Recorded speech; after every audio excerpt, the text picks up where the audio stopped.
I thought I'd talk a little bit about change, how we change. Of course, we're all experiencing change constantly because we live in this world where everything changes. And I've been interested in like what is it that causes a person to change for a long time now. I think that really started about 45 years or so ago when I found myself married to someone who was little did I know before that, when I married him, but he became or was alcoholic and um, abusive and controlling. And, I really, like I've learned over the years that most people, when they're in an abusive relationship, they don't want to leave it. They want their partner to change. And so it sent me on a journey of really thinking about what causes us to change. And one of the things that became clear over time was, of course, we all know that we ourselves have to want to change. We can't really make anybody else change. And we also really, I have seen little success with people trying to change for someone else's benefit.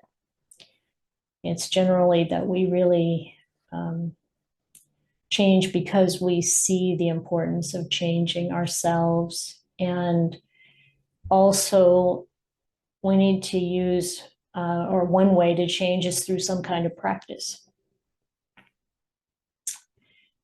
And sometimes when people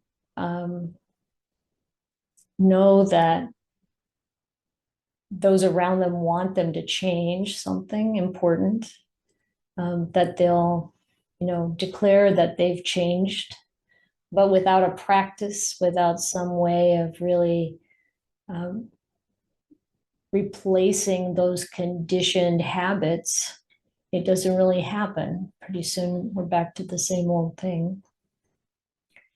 And this is something that's, from the Dhamma perspective, looking at, well, we all have defilements. The personality is never going to be perfected. That's just not possible. We live in a world that this conditioned, reality here. This is in constant change because the causes and conditions that bring something forward are unreliable. And so there's a lot, the change that's happening is outside our control. Our suffering is primarily linked to wanting things that we care about to stay the same and not losing them, and wanting things to change that we don't like. And it's not something we can control. I saw a quote. I was looking through my files the other day, and I happened upon this quote. The heading was choices. And it goes like this: the remarkable thing is that we have a choice every day regarding the attitude we will embrace for that day. We cannot change our past. We cannot change the fact that people will act in a certain way. We cannot change the inevitable. The only thing we can do is play on the one string we have, and that is our attitude. I'm convinced that life is 10% what happens to me and 90% how I react to it. And to me, this sounds very dharmic. But the person who said it is an evangelical minister, and his name is Charles Swindoll. And it's like, it's the reminder of again and again and again that the Dhamma is everywhere, of course. And, even the attitude I might have or the thoughts I might have when I'm reflecting on, our response to this coming from someone who's from a different tradition, it's important to investigate those attitudes to see like what am I adding to what I'm experiencing. Mayura, you have a question or comments or something up? I just associated to something, but I could wait till you're done. Or I could just say it since I'm already speaking. Okay. Okay. So I just wanted to add another name in the mix, which is Viktor Frankl, who had that very same insight as when he was a prisoner at Auschwitz. And it made me think about when we were talking about the well-being cascade and things coming out of dukkha. And he had that very same insight coming out of the profound dukkha of being in Auschwitz. And really, anyway, I just wanted to include his name alongside Well, this. and it's a powerful example Yeah. of an incredibly um, I can't even find the words to describe the challenges that he must have faced and everyone faced in that kind of situation, and to realize that we can actually change our relationship to what's happening in a way that gives us relief, that empowers us, that brings some lightness or brightness or comfort to a situation. It's a very good reflection. He said they could take everything from you except for in the end, your ability to choose your own relationship to your circumstances. And he said there was proof enough of it that if you looked at the people who were imprisoned there, that some people were kind and generous and shared, even in that context. Yeah. Yeah, very inspiring. Yeah. Very inspiring. And so, in my reflections on how we change, and also on the fact that, to realize um, nibbana, to become free of dukkha, there's going to be change. Like we're going to be different at that point. And so looking at, well, what are the factors? How do I change? That kind of idea of I can change my relationship to what I'm experiencing is one part. It's an insight, so there's practice that helps us to change our habits, our patterns, and that's valuable. The Buddha's like this, thus should you train. There's all these different ways that he recommended we do things differently, improve our moral virtue and our generosity and so on. And there's insight. When insight comes, we see things differently and it changes us. It changes how we approach things. And recently, just this week, there was an article in the New York Times, an opinion piece that was written by a young man who's the son of a evangelical minister. His father, he said when he was young, his father was a minister of a kind of moderate mega church. And he came out gay, and the son, and he said that it really, of course, had a huge impact on his family. And this article is written by his name is Timothy White, this young man, and some of the things that he wrote were really, I think, really interesting. It's interesting to look at the kind of change that occurred with his dad. His father was a avid diarist. He was kept a diary very religiously, you might say, and he wrote in his diary on the day that Timothy told him when he was 13 years old that he thought he might be gay. And his father wrote in his diary at that time, I think down deep, I hate homosexuality. I hate it more than just about anything else in the world.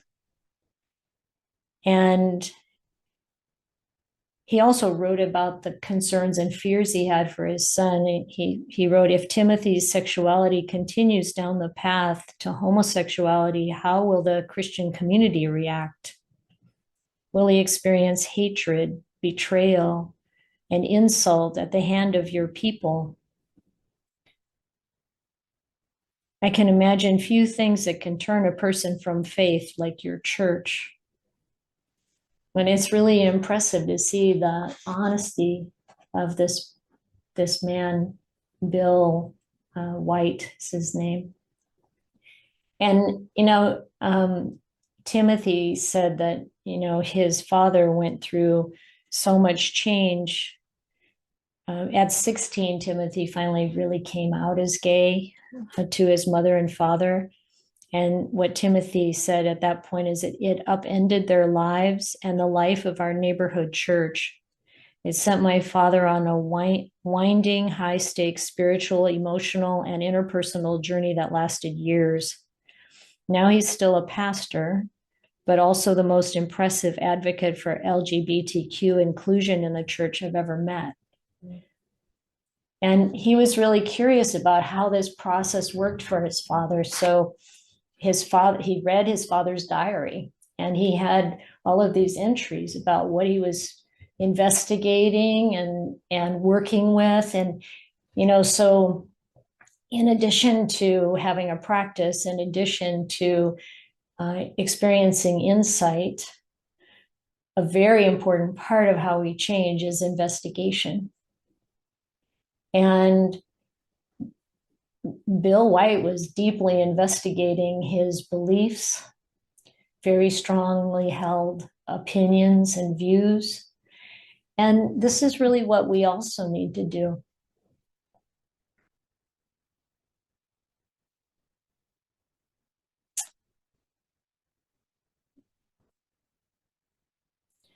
One point, one of the entries in the diary goes like this: I'm relearning how to read and interpret scripture. I no longer know how to read the scriptures. There's a tinge of doubt, of wariness, of skepticism when I read. How do I know what's there is from you? How do I sift out the human contribution? And I feel like this is also the way we need to look at what we're taught and what we read in the suttas as well. It's like we need to investigate the Dhamma for ourselves. It's amazing that the Buddha revealed the Dhamma clearly saying that we need to really investigate. There's only one way to really know the truth of the way things are, and that is to see it for ourselves. So the challenge is that we have all this conditioning, all these views and opinions about the way we are, the way the world is, the way other people are. And we need to really, if we want to see clearly, then we have to ask ourselves, what am I adding on here? What am I overlaying this experience with from my preconceived ideas? And so to kind of get this sense of how, even when we feel very strongly that we know what's right and what's wrong, then we actually deeply investigate it. We can begin to see with compassion and kindness what we've been doing and what other people have done, or the way we act, so that we can sort out, what's really going on underneath, to see with compassion when we've been behaving in certain ways in the past that we, at first, when we see it, we may really regret. We may feel a lot of shame. This is very common. We don't realize how much impact we've been having on other people, but then when we first face it, we can have a lot of regret. But then if we go deeper and we really look into the fact that we have conditioning we didn't ask for, it happened throughout our life and maybe for lifetimes before that. The beauty of it is to see it clearly and more clearly as we practice and as we develop the courage to really look at ourselves. So when we feel defensive, when we want to close off and push away, or we want to criticize others, that's an opportunity to really look, to really see if we can set that resistance aside and investigate. Usually, when we want to criticize others, the best thing to do is turn it around and ask, where am I doing that? Do I do that? In what way might I be doing that? And to really look and not in a critical, harsh way, but in a way of interest and curiosity, and with the intention of, seeing more clearly. When we really see clearly, when we've really set aside the sense of self that obscures our ability to see reality, there's freedom, there's joy, there's compassion, there's kindness, and equanimity. We can be at peace. So it's really so valuable, even little by little, to set aside this sense of self. That's really such a burden. I wanted to share a dream that I had. I was going to meet a friend who I had ever actually not met in person before. And the night before going, I had this dream that I went to meet her at her place and went inside, and she didn't have a face. Her face was like blank, no features. But that her face was being stored on the closet shelf. And when I looked at the closet shelf, there was this disc that was like red glass, maybe about 1.5 inches thick. And it was sitting on edge on the shelf. And it had some, I don't know, shape on the side. I couldn't make it out, but you know how glass can somehow be bubbled up in different places. And then all of a sudden it started to roll, and it rolled off the shelf and fell to the floor and shattered. And I turned to her to comfort her, and she didn't need any comfort because she was free.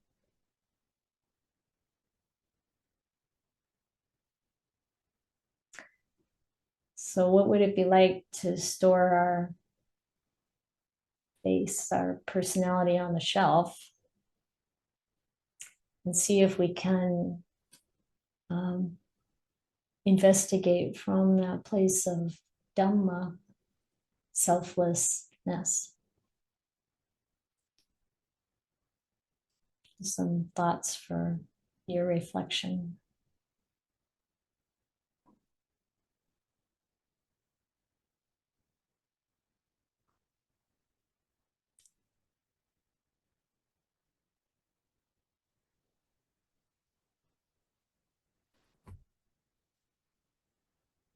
Any comments? Questions? Neil?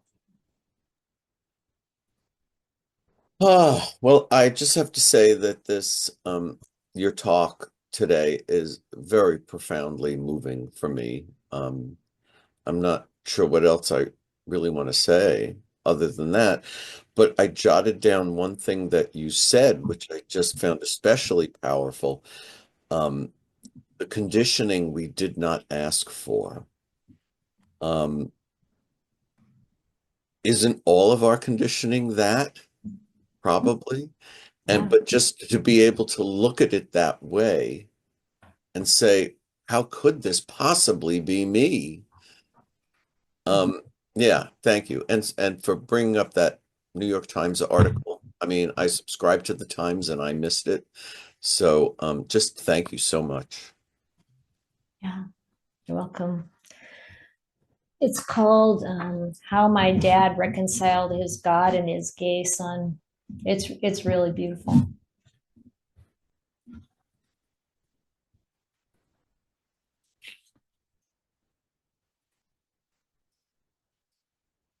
Yes, Adrian.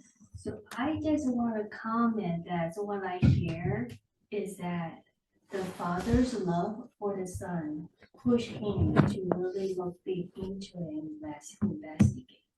Yes, So it's that so was true. very touching to me. Yeah, one of the things that Timothy said is that he said, when I came out, it shook his father's faith and fractured his church, but it never separated us. And I wanted to understand how.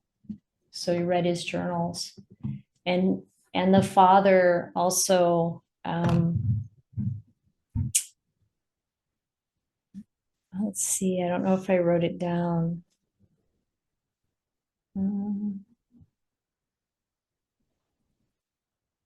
But his father wrote that day when he talked with his son, where his son mentioned that he thought he might be gay when he was 13. In his journal, he wrote, I was aware of your presence. He's talking to God, of course, always in this. I was aware of your presence with us, empowering me not to react, not to recoil, and not to push, prod, or judge. Father, thank you for being with us. And it's like, just to have that attitude and to try to love his son so much, to try to really be there for him. And another thing that comes out in the article is that Bill White's brother had come out as gay, so Timothy's uncle, years earlier. And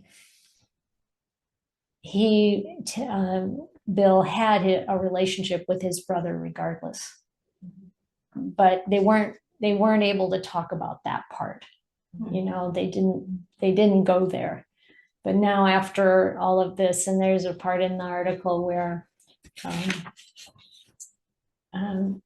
Timothy had called his uncle up and told him that he was gay, and the uncle, talking back to his brother Bill, said that he was so pleased that Timothy wasn't calling for support. He was just calling to share this, and he's very strong and clear in himself. And it's a beautiful story about love and views that we can hold that are so strong, and how we can really find our way through to changing.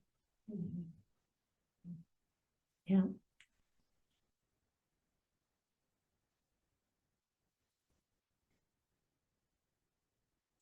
Marilyn? Yeah, I was thinking about I like this idea of setting the sense of self aside, putting on the shelf.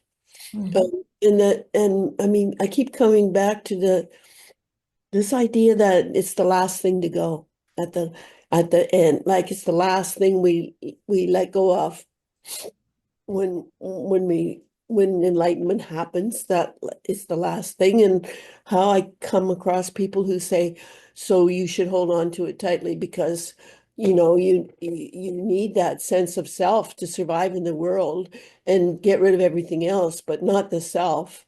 And it's like the raft, right? And someone recently said it's like we're trying to build a cruise ship instead of just a raft. The raft can be really flimsy, right? The self can be whittled away at, and this is a way to do it, I guess. But there's this sort of idea too of that skillful use of self. Is that, or are they opposite what you're saying? There is a need for the sense of self to have a level of health in order to even go down this track, right? Yes. So it's like we have to have a mind that's pretty healthy. And we want, if we're having trouble with mental health, we definitely want to get all the support to bring about a healthy kind of self. And from there, we can practice and start to see the nature of reality in a way that, the ego isn't what's appropriating everything.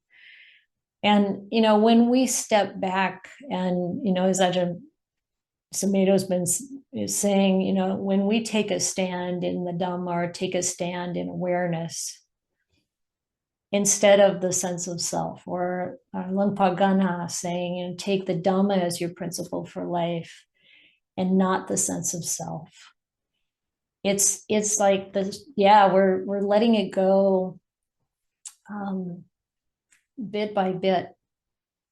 And the levels of awakening, in the beginning, with stream entry, then that you're not any of these khandhas. Already the sort of ordinary sense of self has been set aside to a large degree. And what you're talking about is that idea I am that stays is one of the last fetters to drop. Another fetter, maybe the very last one, is restlessness that drops away.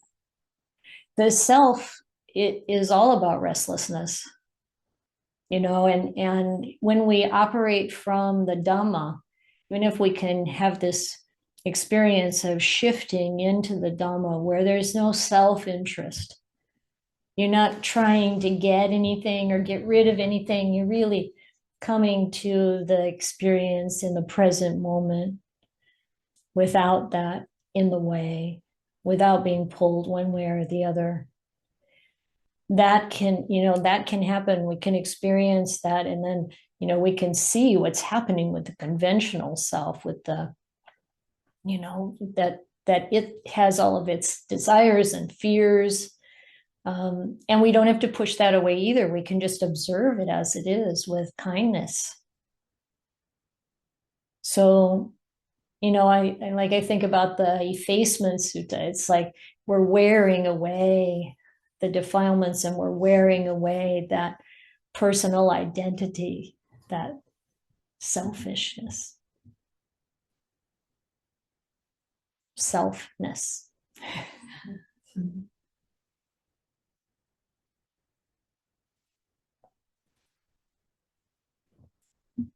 Val? Yeah, I just want to thank you so much for sharing your dream.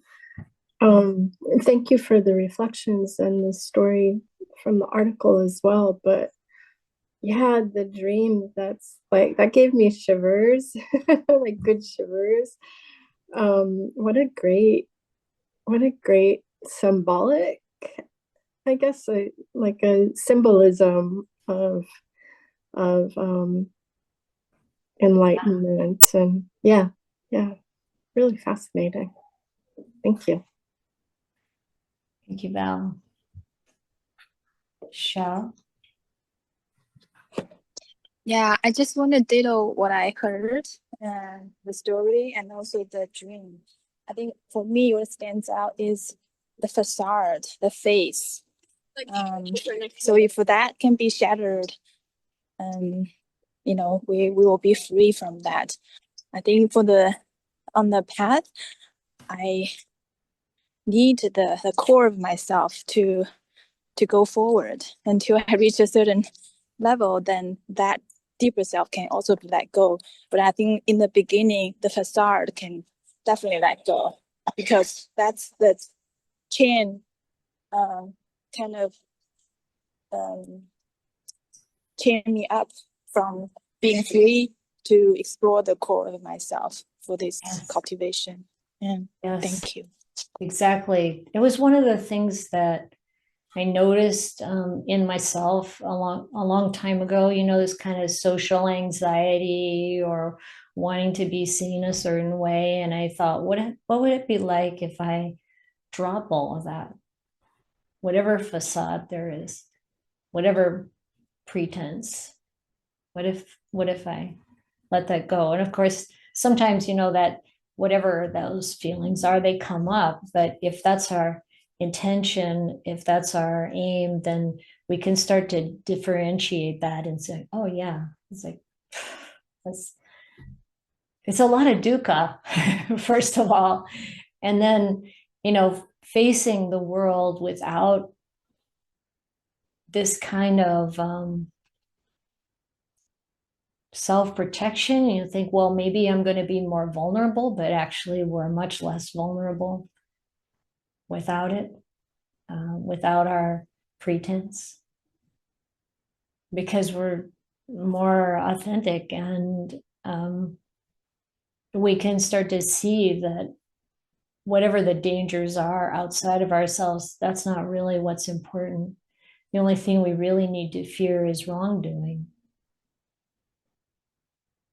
That's all.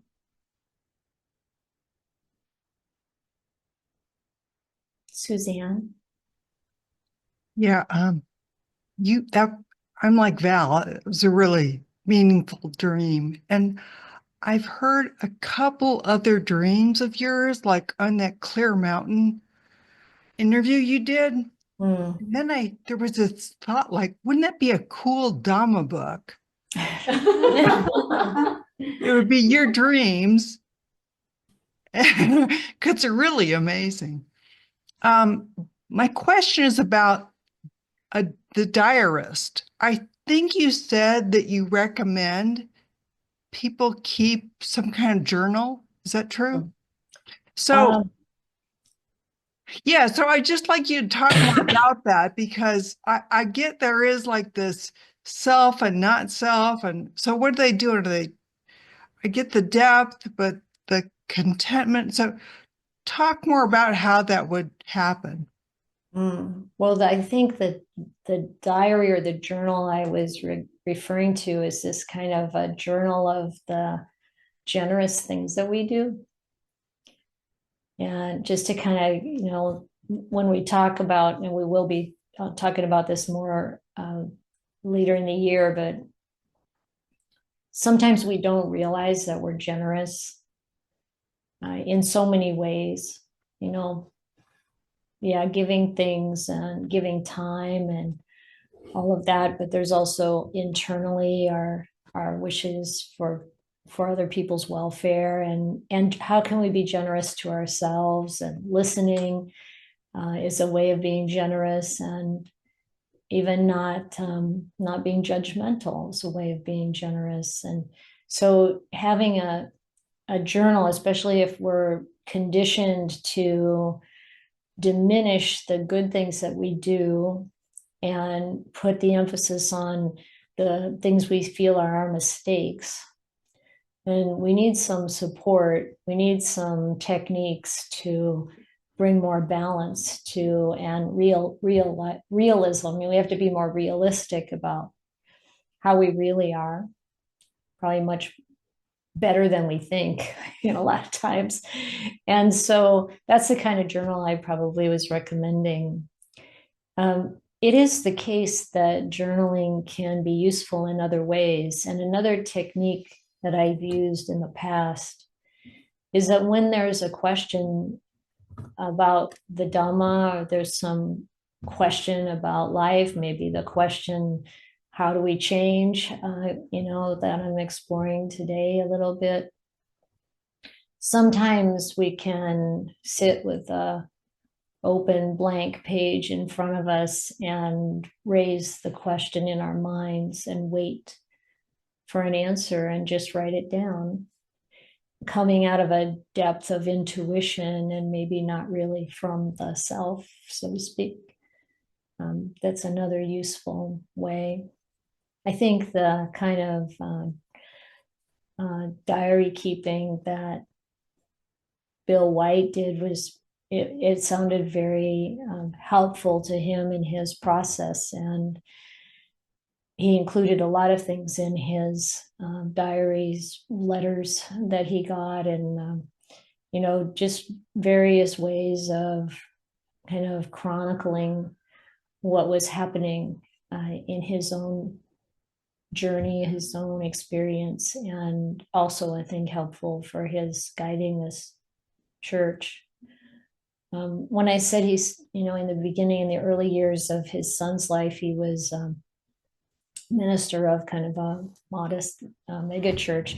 That changed at some point. He had a more kind of grassroots neighborhood church, but still fairly large. And when he was going through this whole process, fewer and fewer people, when people were leaving because they didn't like this idea of even having a committee investigating the idea of LGBTQ inclusion, and he's at one point in a journal entry said there were 50 adults in the church today. It was like it really.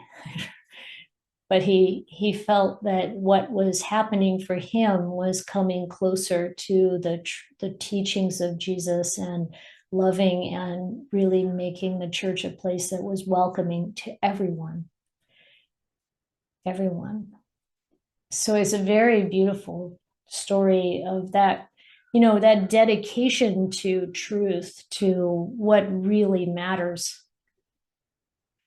what's really Dhamma. Dhamma shows up everywhere. It's not Buddhist,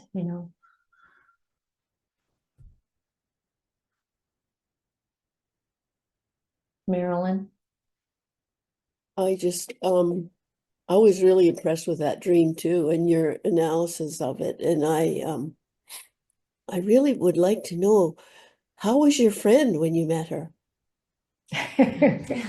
Well, she's awesome, but I didn't ask if she was free or not. Was she a nun? Or I'm not going to say any more about her because I don't, it's just in case she still has a sense of self. Leave her alone. No pressure,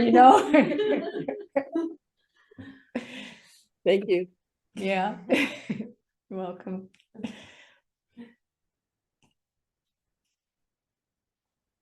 Is it okay to walk away from a relationship that I'm not skillful enough in myself yet to change it? Yes. And I keep coming back to the suttas for this kind of advice, of course, and the Buddha didn't talk about, well, if this is happening or if that is happening, like if this person is being abusive or whatever, or maybe if you are not, able to maintain your calm, whatever, he doesn't talk like that. If this makes you angry or whatever, he's more general in a sense. It's similar to that, but he says, if your wholesome qualities are decreasing and your unwholesome qualities are increasing, then you should leave. And he's talking about monastics living in a monastery with a teacher, right, or abbot or abbess or whatever. But you can apply that anyway. Like if your wholesome qualities are increasing and your unwholesome qualities are decreasing, then you should stay. And because he's talking about monastic in a monastery, there's a certain level of safety, right? If people are keeping precepts and, but in general, in relationships in the world, first of all, hit the Buddha's advice about protecting ourselves from being around people who are not keeping precepts is important.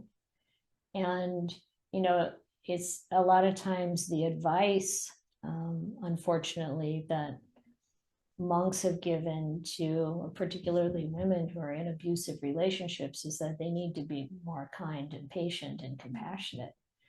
And, that is, I feel like, just not an understanding at all of what that kind of situation is. And it's not really helping anybody to continue to be in the path of abuse. So it isn't about how much skill one has at that point. It's really about, what's really beneficial and what's really harmful for everyone involved. And the person who's abusive, like, what is that about? There's so much fear there, so much insecurity, and maybe a view that they should be in control. And it's important to understand that it's okay to make that kind of change in your life. I want to share something because it seems like what you said, to do a journal about our generosity, about the things that we do good. That becomes very awakening to me, because when we're growing up, we were told to reflect every day. We need to reflect what we did wrong, so then we can improve ourselves. So I think that's how we have been taught, and that's how we were brought up. But it turned out to be we're very critical to ourselves all the time. Yeah. But now thinking about doing a journal about our generosity and how we do good can be very inspiring to ourselves. Yes. And I will start doing that. Good. Yes. Thank you for sharing. Yeah, you're welcome. Yeah, it's very important to notice that we have this conditioning. If we have this conditioning, and almost everyone I've ever met has this conditioning to really focus on what they have done wrong or less than perfect, and yeah, we're told this is going to help us improve. It helps us improve to notice, but it doesn't help us, I don't think, in my experience, it doesn't help us to improve to beat ourselves up over it. So I like that, acknowledge it, learn from it, forgive each other and ourselves, and just change it. To really be able to change it, how much can we forgive the people in our life, especially if they're willing to change? What's hard is when people say they're sorry and then they just do it again, say they're sorry and then just do it again. And we don't want to be that way. We have to look at what's really the underlying cause and how can I, really work with that. I find people are very forgiving. And one of the things to change is beating ourselves up. So we don't want to have a harsh relationship with ourselves. It doesn't help. So yes, journal about all the good. And it's like incomplete right effort, There are 4 aspects to right effort. Just focusing on the one that makes you depressed and feel better about yourself is not right effort.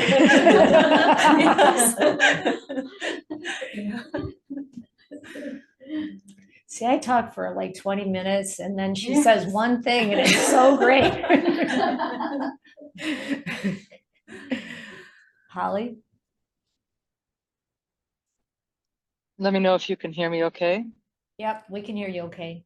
Okay, so listening to Ajahn Sumedho's talk, retirement, he talked about restlessness coming in, that he really struggled with it.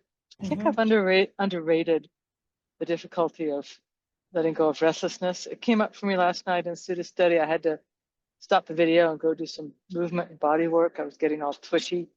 I felt like I really should be able to dispense with restlessness. And I think I need to give myself a little more bandwidth to let that be a gradual path. So some supportive comments on that would be appreciated.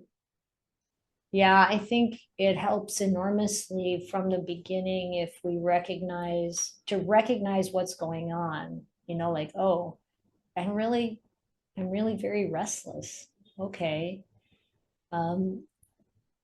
Acknowledging that is like one of the last fetters to go, and of course what they're talking about there, when you're just this sliver away from arahantship is pretty subtle, but there's still all this movement, and everything in this world is movement. It's all related to time and all this, change, and to just see first of all what the situation is, and then to have some kindness around it, and then sometimes it's doing something different. There's one teacher that teaches the bhikkhunis at Ajahn Punadhammo. I really enjoy his talks, and he says that you can't overcome restlessness by getting up from meditation. If you're restless in meditation, stick with it. But I do think we have to stick with it with a awareness and kindness, and let it just feel the sensations and let it go through the body. But if you're not sitting in meditation, of course, like movement, using walking meditation, if you're doing a retreat or a Sabbath day, whatever, but also recognizing like what is the body needing, or what is the mind needing? Is there a way to bring some pacifying energy in? Maybe turning our attention away from ourselves and onto, some reflection that's helpful. I think there's just so much benefit in relaxing and having the kindness towards ourselves, to the letting go of the expectation to be perfect, to be still. That's part of my conditioning is children should be still. You go to church for an hour and 45 minutes or whatever it is, and you should be totally quiet and still. And you learn how to do it. That's good. But also to have some spaciousness and compassion around it. This is just the way the body feels right now. This is the mind wants to like run all around.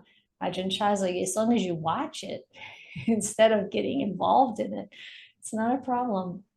It's, you think about it in those ways.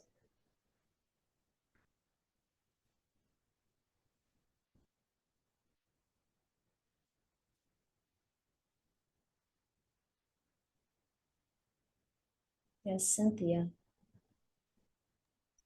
When you were talking before a little bit about generosity and what that feels like, and a couple of things actually, I don't know where I got this. Maybe I even mentioned this before, but sometime, a while ago, I have a practice every night when I go to bed.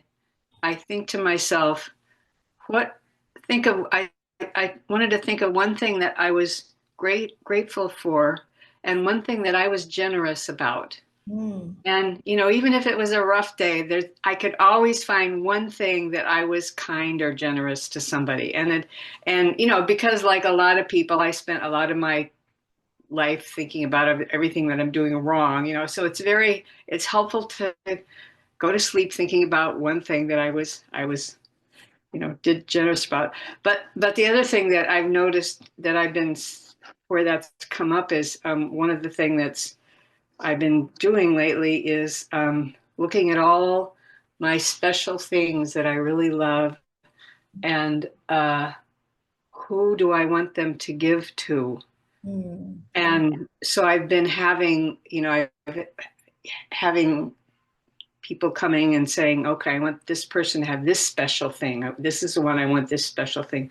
And then sometimes later I said, oh, I don't have that thing anymore. It's so special. But I can move from there and to remember the how happy I am giving it. You know, that's the part that's more important and that's more powerful than this thing that I had before that I don't have anymore. So that's been interesting to watch that. Yeah.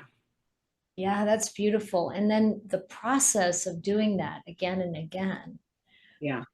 Really brings the realization that none of this stuff is as important as that generosity and kindness and you know, really wishing with all our heart for other people to be able to be happy and enjoy what's around them and to know that they're loved. And you know, it's just, yeah, oh yeah, things, so what? It's been interesting. Yeah. Yeah, thank you.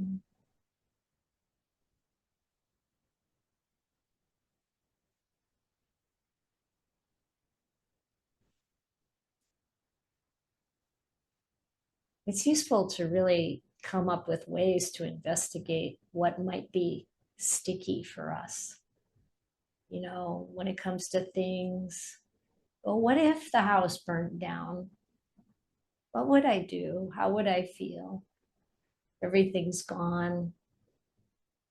I have a friend who, she and her husband went to the beach one day and the fire came and burnt their house down and all of his books. He was a professor and all of her things, and it's all gone.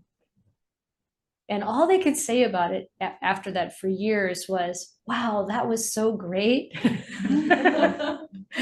He said that's when he started writing, because before that he was just looking things up. And she would talk about how freeing it felt. And it's like, you know, you just never know how it's going to turn out. Neil? Yeah, that reminds me of a rare and brief blissful moment I had in 2017 when the fires swept through Redwood Valley, and we were evacuated, and we didn't know for the first like 24 hours whose homes were gone and whose weren't. And I had this moment where I tried to envision, okay, what if my place is gone? And all of a sudden it was like, oh, it would be so great. It would be so freeing. Um, and what you just described, in one way, I almost wish that had happened, because it would have freed me to really look at what was really important and what I could really be doing with my time and with my life. But you know, those kind of feelings don't last very long. And then I heard that my friend's house was gone, and it was just, you know, it was no longer a sense of being free. It was a sense of, you know, sorrow. So it comes and goes. Well, it Yeah, comes and rarely and goes more often.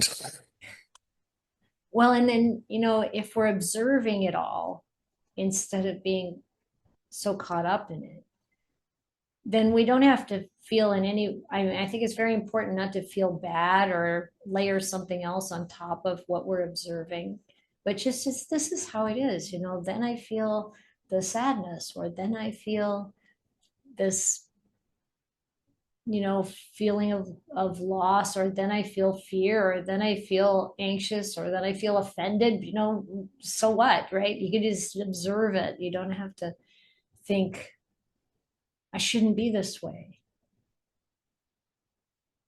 It's kind of an interesting thing because, yeah, we're practicing to cleanse the mind and develop these skills.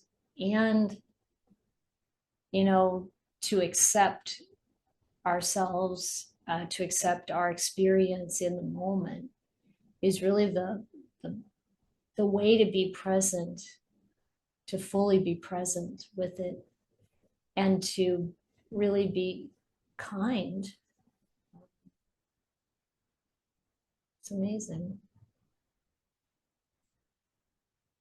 Joni? Yes, hi. So I'm just reflecting on what Neil was saying and the thing about being more,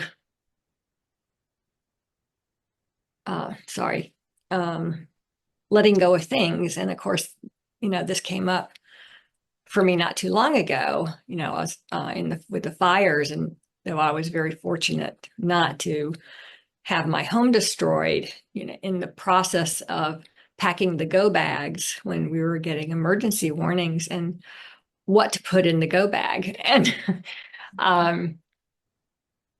And because all the time as I'm trying to, what am I going to put in the go bag? I'm thinking what's in the back of my mind is that what if I have to leave the house and the house burns down and it's all gone? Mm-hmm. And I realized that that was okay to lose the things.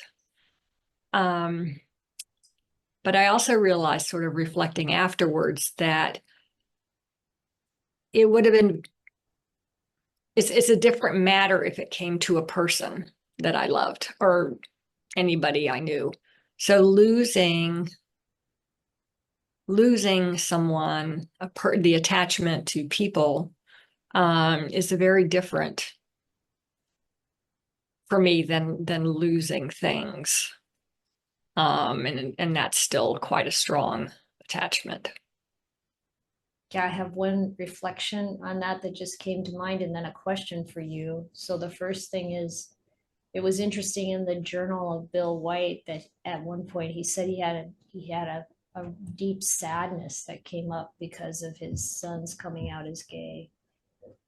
And he said it was different from the sadness when his father was dying. It was different from other experiences of sadness that he had. And I was just, you know, like reflecting on sometimes even that things aren't going the way we want them to go can be a real sense of sadness. There's just been a delivery of flowers for the shrine, no doubt. Oh, sweet. So, but the question I have is, have you ever lost someone? Yes, I lost my husband to cancer 14 years ago. Yeah, so you know all I've about. lost my mother and my father. So like almost everyone, we go through that. Yep. Yeah. And so you well know how the sadness, the grief comes and goes, how you know, learn how to live without them. And of course there's going to be feeling. Mm-hmm. And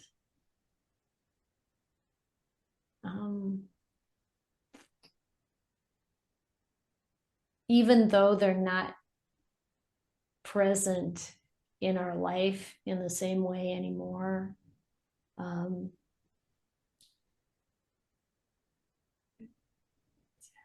I don't know if you've felt this, but my sense is really there is this somehow this reality of not being separate. You know, like Ajahn Sumedho talks about it as when you really are recognizing that the true reality, the ultimate reality, is that there is not this separate self. We're not separate from each other either.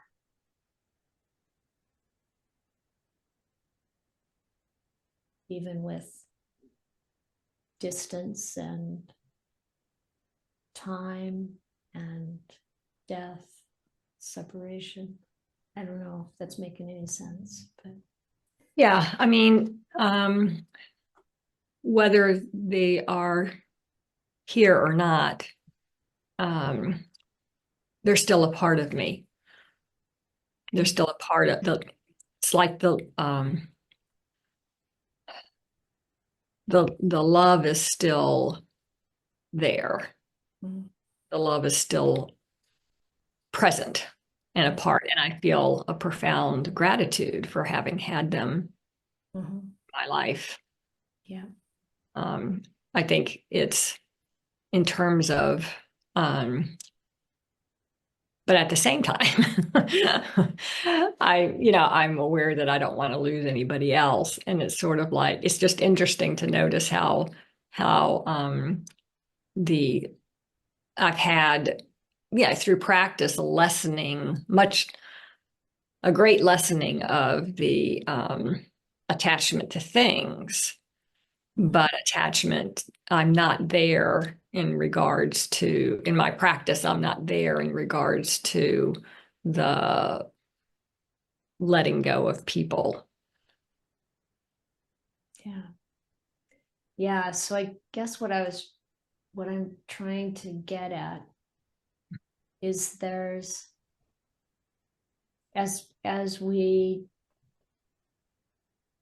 investigate and practice the whole of the Noble Eightfold Path, as insight arises, we have less and less personal attachment and more of a sense of unconditional love for all living beings, and less of that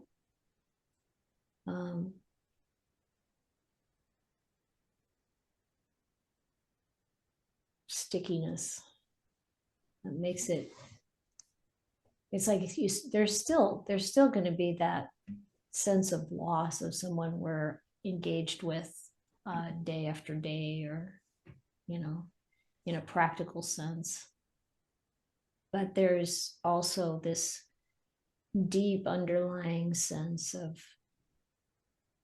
that there isn't anything we can really lose, anything or anyone. So some food for reflection, I guess. Yes, thank you.